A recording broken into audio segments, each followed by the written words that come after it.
Kiranya Tuhan memberkati kita semua dalam sukacita dan damai sejahtera.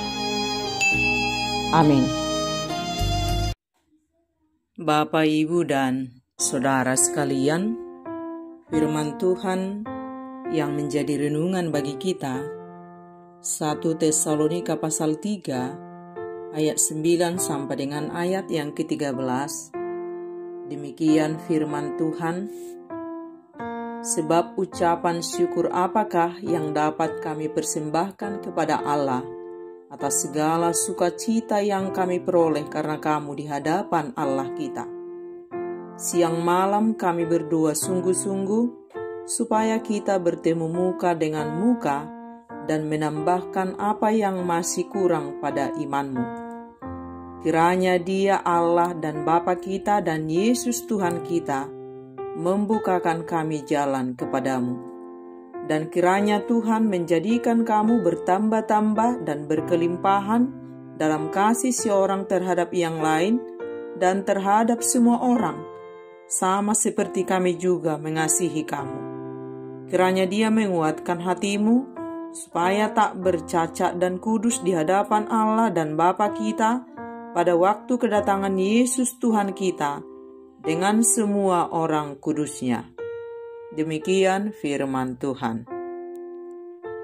Bapak, Ibu, dan saudara sekalian, semua kita tahu bahwa sebelum seorang anak bisa berjalan, anak itu harus lebih dahulu belajar berdiri.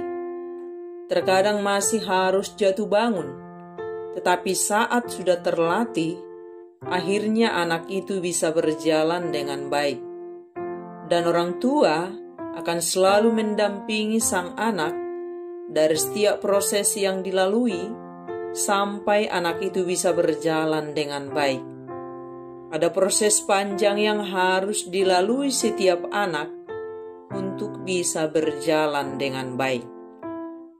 Sebagai orang tua rohani di jemaat Tesalonika, Paulus sadar bahwa ia harus melakukan tindakan yang tepat untuk menolong jemaat baru ini untuk bisa berdiri dan berjalan di dalam iman kepada Tuhan Yesus Kristus. Paulus tidak bisa langsung bertatap muka dengan mereka karena dia harus dengan tergesa-gesa meninggalkan Tesalonika karena penganiayaan yang sedang terjadi. Itulah sebabnya Paulus melakukan tindakan-tindakan pendampingan kepada jemaat Tesalonika. Kunci pendampingan di masa sukar adalah untuk meletakkan landasan untuk bertumbuh, yaitu dengan menguatkan hati dan meneguhkan iman jemaat supaya jangan ada yang goyah imannya, supaya jemaat tetap berdiri teguh di dalam Tuhan Yesus Kristus. Karena di Tesalonika sedang terjadi kesusahan dan penganiayaan kepada pengikut Kristus. Dan luar biasa, ternyata jemaat Tesalonika tidak goyah imannya di tengah-tengah kesusahan itu. Mereka tetap bertumbuh di dalam iman. Mereka tetap hidup dalam ajaran Injil yang murni, dan inilah sukacita dan kebanggaan Paulus. Paulus sangat bersyukur atas keteguhan iman dari jemaat Tesalonika. Dan kesuksesan sebuah pelayanan bukan dilihat dari kesuksesan materi, tetapi saat Injil Kristus yang diterima jemaat bertumbuh dalam kehidupan jemaat. Saat jemaat mengalami pertumbuhan di dalam iman yang benar, dan jemaat Tesalonika menunjukkan buah yang sangat baik dari pemberitaan Injil yang mereka terima melalui pelayanan Paulus. Yang awalnya Paulus begitu was-was, jangan-jangan mereka meninggalkan ajaran yang telah mereka terima akibat keadaan tekanan kesusahan yang menerpa mereka.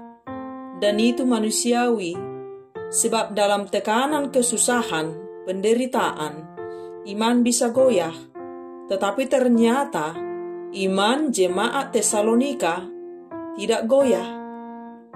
Dan kunci pertumbuhan iman jemaat Tesalonika didukung dengan kehadiran Timoteus untuk mendampingi dan menguatkan jemaat Tesalonika. Jemaat sungguh-sungguh hidup dalam iman kepada Kristus. Walau masih pemula, tetapi iman mereka tidak amatiran dan juga bukan iman kanak-kanak. Betapa sukacita Paulus mendengar itu. Betapa bangganya Paulus mendengar itu. Jemaat yang berhasil bertumbuh di dalam Injil Kristus. Surga pun bersorak-sorai mendengarnya.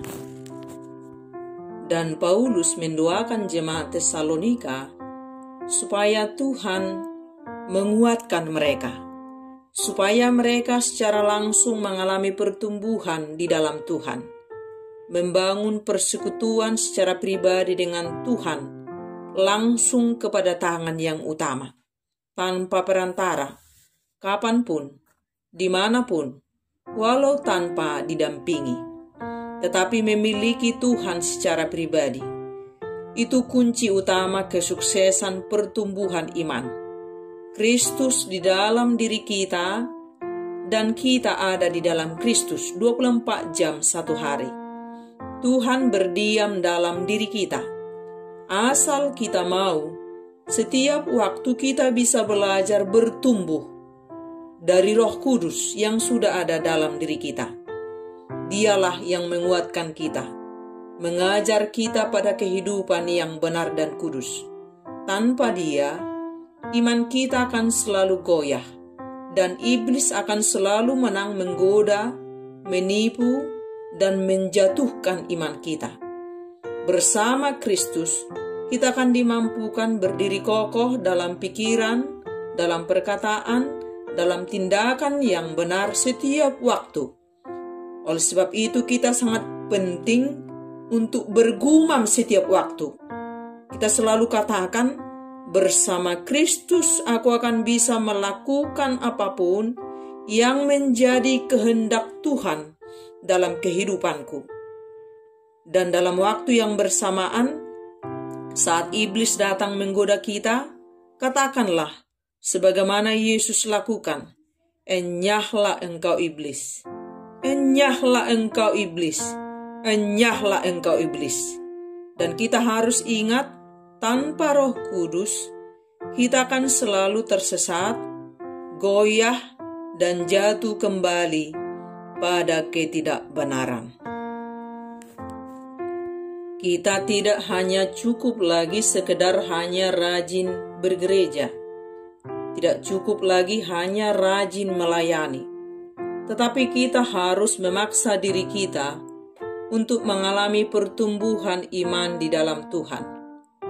Belajar mengalami Tuhan setiap waktu.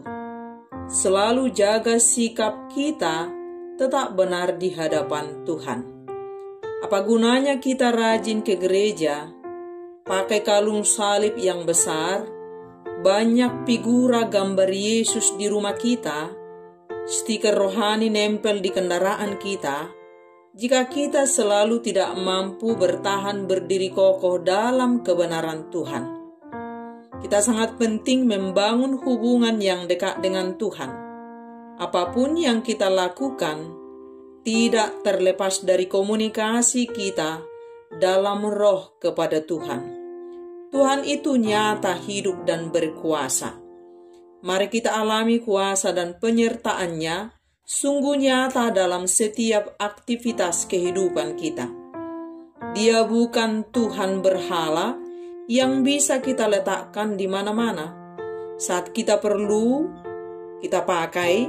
Saat tidak perlu, kita letakkan. Tuhan selalu melihat kualitas ketaatan kita setiap waktu, bukan pada kuantitas. Oleh sebab itu, mari kita selalu terhubung dengannya setiap waktu untuk mengalami kuasa-Nya, kasih-Nya nyata dalam kehidupan kita. Tanpa hubungan yang intim dengan Tuhan, iman kita tidak akan pernah mengalami pertumbuhan. Apalah gunanya sebuah hubungan hanya sekedar status jika tidak ada keintiman, jika tidak ada kedekatan? Apalah gunanya kita mengakui sebagai pengikut Kristus kalau kita tidak punya persekutuan yang dekat dengan Dia? Kalau kita tidak membuatnya menjadi prioritas dalam hidup kita? Apalah artinya status sebagai suami istri kalau hanya untuk sekedar status semata? Dan jemaat Tesalonika telah menunjukkan kemurnian iman mereka di tengah-tengah kesusahan dan penganiayaan yang mereka alami. Mereka tidak goyah. Mereka tetap teguh berdiri di dalam iman mereka. Jemaat itu kokoh berdiri oleh sebab mereka memiliki Tuhan sebagai kekuatan dalam kehidupan mereka. Mari kita teladani jemaat Tesalonika. Mari kita berkomitmen mengalami pertumbuhan iman di dalam Tuhan, mengalami Tuhan dalam keseharian kita setiap waktu, agar tidak goyah saat badai topan datang. Zaman akan berubah, situasi dan keadaan bisa berubah buruk, tetapi bagaimana kita sebagai pengikut Kristus tetap bertahan hidup benar dan kudus sampai kedatangan Tuhan. Kristen dewasa fokusnya menata hidupnya untuk berjalan di jalan Tuhan, hidup di dalam firman Tuhan. Fokusnya menanti kedatangan Tuhan, belajar memahami kebenaran yang sesungguhnya, dan sedang berjalan di jalan kebenaran itu, sambil terus setia berkomitmen menjaga sikap tetap benar dan kudus di hadapan Tuhan, bukan dengan kuatnya, bukan dengan hebatnya, bukan dengan kebaikannya, tetapi hidup berserah dan mempercayakan hidupnya seutuhnya pada kuasa tangan Tuhan, meletakkan hidupnya kepada Tuhan seumur hidupnya sampai kedatangan Tuhan tiba kembali di dunia ini. Kristen dewasa setiap waktu belajar langsung kepada Tuhan, tangan yang utama, memiliki hubungan yang dekat secara pribadi dengan Tuhan, dan Tuhan memberi pertumbuhan baru setiap waktu. Sebab pertumbuhan hanya berasal dari Tuhan. Kita harus terhubung secara pribadi dengan Tuhan untuk bisa mengalami proses iman dari mulai lahir baru, belajar berdiri, sehingga menjadi bisa berjalan di dalam iman, dan tanpa Tuhan, pertumbuhan tidak akan pernah terjadi. Dan sekalipun banyak kesusahan, penderitaan, ketika iman kita terus mengalami pertumbuhan, kita akan terus setia berdiri teguh di dalam iman kepada Tuhan, menjaga sikap tetap benar di hadapan Tuhan pada semua waktu, menjaga kekudusan hidup tanpa cacat, sampai kedatangan Tuhan. Teruslah melangkah di dalam iman kepada Tuhan Yesus Kristus, walau kadang jalan tersendat, walau kadang jalan sangat sulit dan terjal, walau kadang jalan seakan buntu. Jangan pernah berhenti, teruslah melangkah, beriman teguh dan kokoh di dalam Tuhan. Akan selalu ada kemudahan bagi setiap orang yang berusaha mencari kebenaran Tuhan dan hidup dalam kebenaran Tuhan. Akan selalu ada jalan keluar bagi setiap orang yang sungguh hidup dalam kebenaran Tuhan. Akan selalu ada harapan bagi orang yang beriman teguh kepada Tuhan. Sebab orang yang berjalan dalam iman tidak akan pernah pulang dengan tangan kosong. Mari kita langkahkan selalu kedua kaki kita dalam iman kepada Tuhan Yesus Kristus. Mari kita selimuti selalu akal kita dengan hikmat daripada Tuhan. Mari kita tutup bungkus selalu segala rencana kita dalam rancangan tangan Tuhan yang maha sempurna.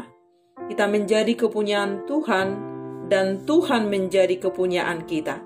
Maka ketenangan jiwa akan selalu menjadi bagian dari hari-hari kita. Tetaplah percaya kepada kuasa Tuhan mujizatnya pasti nyata bagi orang yang selalu setia kepadanya. Sedikit saja kita menjadi ragu, mujizat dan penyertaannya akan gagal terjadi dalam kehidupan kita. Mari kita miliki kasih Tuhan dalam hidup kita secara melimpah, secara terus-menerus, dan yang melimpah itulah yang kita bagikan bagi sesama sebagai buah dari iman kita yang terus mengalami pertumbuhan di dalam Tuhan. Dan kiranya kekuatan, kuasa dan penyertaan Tuhan menjadi benteng perisai perlindungan kita untuk tetap bertahan hidup benar dan kudus di hadapan Allah dan Bapa kita pada waktu kedatangan Yesus Tuhan kita dengan semua orang kudusnya. Amin.